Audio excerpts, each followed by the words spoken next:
How you doing? It's your guy, Robert Twixx Taylor. You dig? I try to tell this story every time I speak as a keynote speaker. I speak to everybody, right? When it comes to my life, what made me succeed, it wasn't that I was just so smart or had a different mind than everybody else. Really what it was, me not buying a car. Me not purchasing another car when I was in my early 20s is what literally made me successful. And let me tell you why. I got my barber license when I was 20 years old. I built my clientele up. So by the age of like 21, 22, I had a lot of clientele, making some good money. I get my first rent-to-own house. Once again, rent-to-own, right? Every year I had the opportunity to either rent it again or to purchase it. Now me, in my mind, I'm like, well, that's for old people buying a house. I'm not ready to settle down like that. I'm gonna keep renting. Mistake number one, I should have bought a house then. I'm at a rent-to-own house.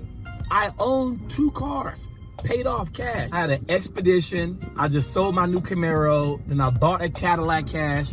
And I'm saving up money to buy a big body Jaguar. The year was 1999. I'll never forget because Cash Money just came out and everything was about bling bling. Y'all remember my old pictures, mink coats and jewelry, all these diamonds, he had bags to do all that stuff, right? I was about to buy my 3rd car, right? So I had about $26,000 saved up to cash out my 3rd car. So to some of y'all, that might sound like, ooh, that might be cool. He's 20-something years old, 26,000. That's ridiculous. That's ridiculous. That's ridiculous. Please listen to me right now because it's changed my life. The shop I worked at the time, they were older than me, but in hindsight, they were only like 25 years old. So the owners were young, and I commend them on even owning a business that young, right? They told us all, the barbershop, that shop was closing down due to a bad lease. They'll be going to another shop. And they had option A or option B. Option A was to stay with the shop. But we have to cut hair at home until the new shop opens. And they said they projected 3 months. Option B was to go to another shop. That's when, please listen to this, very important. That's when I decided I can allow any man or woman in my life to give me the options in my life. So I chose option C. What's option C, Twixx? And what's option C? Let me tell you. Option C was, instead of me buying my 3rd car cash without even owning my first home, I said, how about I take that money and then I opened my own barbershop.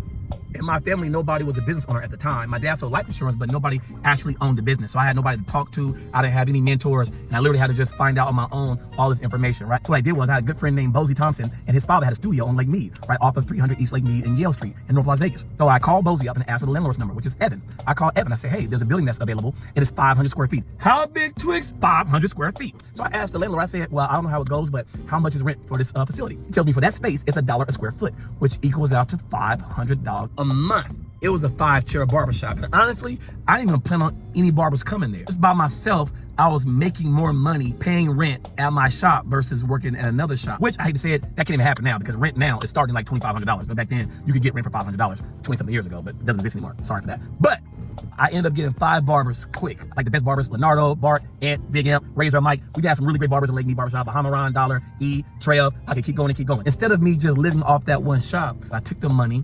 In the studio, Bozy ended up moving to another location. So I called Evan, hey, can I rent out the spot next door? He was like, yeah, go ahead. Now I got a next door spot. So now I'm 24 years old with 9 barbers in a double barber shop. I turned 25, what did I do? Well, I know a lot of beauticians. I have a good friend named Sandy Rose, Tebecca, and Tanisha, who are beauticians. How about I get a salon? I'm gonna call it For Divas Only. Yeah, I'm gonna call it For Divas Only Salon. So bam, I got that in front. Filled that up. Then I got, you know what, let me get For Divas Only nail shop right next to it. I take that money, then I got Theta Mall West on Rancho and Bonanza. So after I got Theta Mall West rolling, I said, you know what, what's gonna make me stop?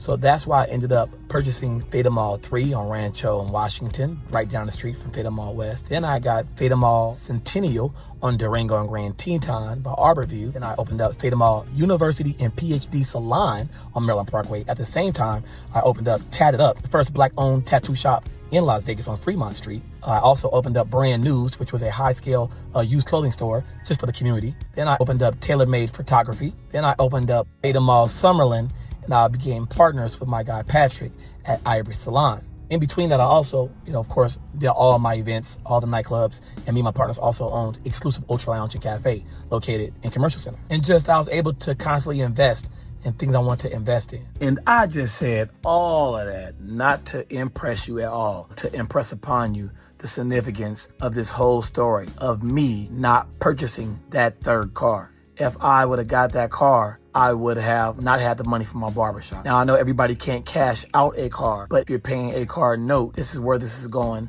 If you are cashing out cars and don't own a business or especially a house, this is where this conversation is going. Real quick, let's do some numbers. The average American with a used car note is $516 a month, while the average American with a new car is something like $725 a month. The 2022 census, the average American makes $60,000 a year, right? After taxes, the average American takes home $45,000. So let's do the math on that. Your car note shouldn't be more than 15% of how much money you bring in. The good number is 10%. So 10% to 15% max, you shouldn't be spending more on that car note, according to your salary. If the average American is taking home $45,000, 10% of $45,000 is $450.